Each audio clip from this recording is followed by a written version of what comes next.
Hi friends, good morning. ಇದು ಸಂಕ್ರಾಂತಿ ಹಬ್ಬದ blog. ಎಲ್ಲ ಹೇಗಿದ್ದೀರಾ? ಐ ಹೋಪ್ ಎಲ್ಲ ಚೆನ್ನಾಗಿದ್ದೀರಾ ಅನ್ಕೋತೀನಿ. ನಾನು ಕೂಡ ತುಂಬ ಚೆನ್ನಾಗಿದ್ದೀನಿ. ನಾನು ನೈಟು ಮೆಹಂದಿ ಬಂದಿದ್ದೆ, ಅದನ್ನು ಹಾಕ್ಕೊಂಡಿದ್ದೆ. ತುಂಬ ಚೆನ್ನಾಗಿ ಬಂದಿತ್ತು. ಹಾಗೆ ಮುದ್ದೂ ಸಹ ಎದ್ದು ಬಂದು ಕೂತ್ಕೊಂಡು ಅವ್ಳಿಗೊಂದು ಸ್ವಲ್ಪ ನೀರು ಕೊಟ್ಟು, ಹಾಗೆ ನಾನೊಂದು ಬಿಸಿನೀರು ಕುಡಿದು, ಒಂದು ಲೋಟ ಕಾಫಿ ಕುಡಿದು, ಹೊರಗಡೆ ಸ್ವಲ್ಪ ಫ್ರೆಶ್ ಅಪ್ ಆಗಿ ಗಾಡಿ ತಗೊಳ್ಳೋಣ ಅಂತ ಹೊರಗಡೆ ಬಂದರೆ ಅವಳು ಮುದ್ದು ನಾನು ಸಹ ಬರ್ತೀನಿ. ಹಾಗೆ ಮುದ್ದು ಸಹ ಆಚೆಗೊಂದು ಓಡಾಡ್ತಾ ಇದ್ಲು. ಅವಳು ಓಡಾಡ್ತಾ ಇರಲಿ ಅಂತ ಅಂದ್ಬಿಟ್ಟು ಮಾವಿನ ಸೊಪ್ಪೊಂದು ತೋರಣ ಕಟ್ಟಬೇಕಾಗಿತ್ತಲ್ಲ, ಅದನ್ನು ಸಹ ರೆಡಿ ಮಾಡಿಟ್ಟೆ. ನಮ್ಮ ಹಸ್ಬೆಂಡ್ನ ನೀವು ಕಟ್ಬಿಡಿ ಅಂದ್ಬಿಟ್ಟು. ಹಾಗೆ ಸ್ವಲ್ಪ ಪಾತ್ರೆ ಎಲ್ಲ ತೊಳೆದು ಸಿಂಕ್ ಎಲ್ಲ ತೊಳಿಬೇಕಾಗಿತ್ತು. ಹಾಗೆ ತೊಳ್ಕೊಂಡು ಗ್ಯಾಸ್ ಕಟ್ಟೆಲ್ಲ ತೊಳ್ಕೊಂಡು ಮನೆಯವ್ರು ಕಾಫಿ ಕುಡ್ಕೊಂಡು ಮುದ್ದು ನಿಂತ್ಕೊಂಡಿದ್ರು. ಅಷ್ಟರಲ್ಲಿ ನಾನು ಕಸ ಗುಡಿಸ್ಕೊಂಡು ಮನೆಯೆಲ್ಲ ಇಟ್ಕೊಂಡೆ. ಯಾಕಂದರೆ ಇನ್ನು ಹಬ್ಬ ಅಮ್ಮನ ಮನೆಗೆ ಹೋಗಬೇಕಾಗಿತ್ತು, ಟೈಮ್ ಆಗುತ್ತೆ ಅಂತ ಅಂದ್ಬಿಟ್ಟು ಅದನ್ನು ಎತ್ಕೊಳ್ಳಿ ಪಾಪುನ ನಾನು ಎಲ್ಲ ಕ್ಲೀನ್ ಮಾಡ್ಕೊತೀನಿ ಅಂದ್ಬಿಟ್ಟು ಕ್ಲೀನ್ ಮಾಡ್ಕೊಂಡು ನಾನು ಫ್ರೆಶ್ ಅಪ್ ಆಗಿ ಮುದ್ದುಗೂ ಫ್ರೆಶ್ ಅಪ್ ಮಾಡಿದೆ. ನೋಡಿ ಮುದ್ದು ಹೇಗೆ ಕಾಣ್ತಿದ್ದಾಳೆ ಹೊಸ ಡ್ರೆಸ್ಸು, ಚೆನ್ನಾಗಿ ಕಾಣ್ತಿದ್ದಾಳ, ಕಮೆಂಟ್ ಮಾಡಿ. ಹಾಗೆ ದೇವ್ರ ಮನೆಯೂ ಸಹ ಕ್ಲೀನ್ ಮಾಡ್ಕೊಳ್ಳೋಣ ಅಂತ ಒಂದು ಬೋಸಿಗೆ ನೀರು ಹಾಕ್ಕೊಂಡು ಉಪ್ಪು ಹಾಕ್ಕೊಂಡು ಸ್ವಲ್ಪ ಅರಿಶಿನ ಹಾಕಿ ದೇವ್ರ ಮನೆಯೆಲ್ಲ ಕ್ಲೀನ್ ಮಾಡಿಕೊಂಡು, ಹಾಗೆ ಹೊಸಲೆಲ್ಲ ಕ್ಲೀನ್ ಮಾಡಿಕೊಂಡು ಮುದ್ದು ಆಟ ಮಾಡ್ತಾಯಿದ್ಲು. ಅವಳನ್ನ ಇಟ್ಕೊಂಡು ಈ ಕಡೆ ನಾನು ಎಲ್ಲ ದೇವ್ರ ಮನೆಯೆಲ್ಲ ಕೆಲಸ ಮುಗಿಸ್ಕೊಂಡು ಪೂಜೆನೂ ಸಹ ಮಾಡಿದೆ ಫೈನಲಿ. ನೋಡಿ ನಮ್ಮ ಮನೆ ಪೂಜೆ ಈ ಥರ ಸಿಂಪಲ್ಲಾಗಿ ಆಗಿತ್ತು. ನೀವು ಹೇಗೆ ಪೂಜೆ ಮಾಡಿದ್ರಿ ಅಂತ ಕಮೆಂಟ್ ಮಾಡಿ ಫ್ರೆಂಡ್ಸ್. ಹಾಗೆ ನಾನು ರೆಡಿ ಆದೆ, ಪೂಜೆ ಎಲ್ಲ ಮುಗಿಸಿ ದೇವ್ರ ನಾಮ ಹಾಕಿ ಹಾಗೆಯೇ ಪೂಜೆ ಎಲ್ಲ ಮುಗಿಸ್ಕೊಂಡೆ. ರಾಘವೇಂದ್ರ ಶನಿವಾರ ಅಂತ. ಹಾಗೆ ನಾನು ಮುದ್ದೂ ಸಹ ರೆಡಿ ಆದವು.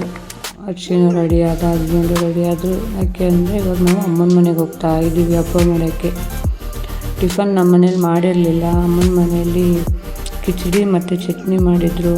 ಅದನ್ನು ತಿಂದ್ಕೊಂಡು ಅಕ್ಕನ ಮಗಳು ಸಹ ಬಂದಳು. ಅವಳೊಂದು ಆಯ್ ಮಾಡಿ ಅವಳು ಪಡವಳು ಆಟ ಆಡ್ತಿದ್ಲು. ನೋಡಿ ಮುದ್ದು ನಮ್ಮ ಅಮ್ಮನ ಮನೆಗೆ ಬಂದರೆ ಫುಲ್ ಖುಷಿಯಾಗೋಯ್ತಾಳೆ. ಅವಳು ಪಡವಳು ಆಟ ಆಡ್ಕೊಳ್ಳಿ ಅಂದ್ಬಿಟ್ಟು ಅಮ್ಮ ಗೆಣಸು ತಂದಿದ್ರು. ಅದನ್ನೆಲ್ಲ ಸ್ವಲ್ಪ ಕ್ಲೀನ್ ಮಾಡಿಕೊಡು ಅಂದರು. ಅದನ್ನು ಕ್ಲೀನ್ ಮಾಡಿಕೊಟ್ಬಿಟ್ಟು ಹಾಗೆ ಸ್ವಲ್ಪ ಎಳ್ಬಿಡೋದು ಎಲ್ಲ ಸಾಮಾನೆಲ್ಲ ಫಿಲ್ ಮಾಡಬೇಕಾಗಿತ್ತಲ್ಲ ಪೌಚ್ ಕವರ್ಗೆ ಹಾಕೋಕ್ಕೆ, ಅದನ್ನೆಲ್ಲ ಹಾಕಿ ಎಲ್ಲ ಒಂದು ಕಡೆ ಇಟ್ಟೆ. ಟೈಮ್ ಬೇರೆ ಆಗಿತ್ತಲ್ಲ. ಮುದ್ದುಗೆ ಸ್ವಲ್ಪ ರಾಗಿ ಸರಿ ಮಾಡಿ ಅವ್ರಿಗೂ ಸಹ ತಿನ್ನಿಸಿ ಅವಳನ್ನ ಸ್ವಲ್ಪ ಹೊತ್ತು ಮಲಗಿಸ್ದೆ. ಅವಳು ಮಲಗಿದ್ದಾಳೆ. ಅಷ್ಟರಲ್ಲಿ ನಾನು ಸ್ವಲ್ಪ ಫ್ರೆಶ್ ಅಪ್ ಆಗೋಣ, ಏನು ಟೈಮ್ ಆಗುತ್ತಲ್ಲ ಅಂದ್ಬಿಟ್ಟು ನಾನು ಸೀರೆ ಹಾಕ್ಕೊಂಡು ಈ ಥರ ರೆಡಿಯಾಗಿದ್ದೆ.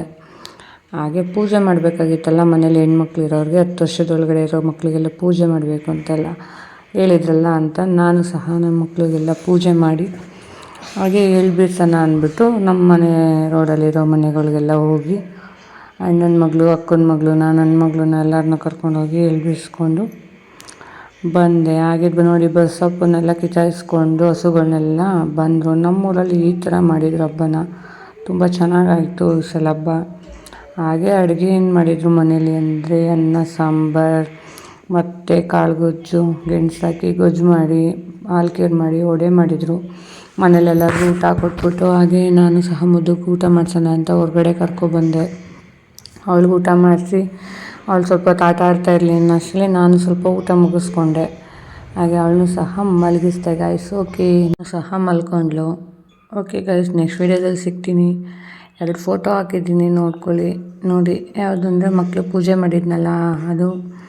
ಯಾರು ಇನ್ನೂ ನನ್ನ ಚಾನಲ್ನ ಸಬ್ಸ್ಕ್ರೈಬ್ ಮಾಡ್ದೇ ನೋಡ್ತಾಯಿದ್ದೀರಾ, ಪ್ಲೀಸ್ ಸಬ್ಸ್ಕ್ರೈಬ್ ಮಾಡ್ಕೊಂಡು ನೋಡಿ. ನೆಕ್ಸ್ಟ್ ವೀಡಿಯೋದಲ್ಲಿ ಸಿಗೋಣ. Thank you for watching. Bye.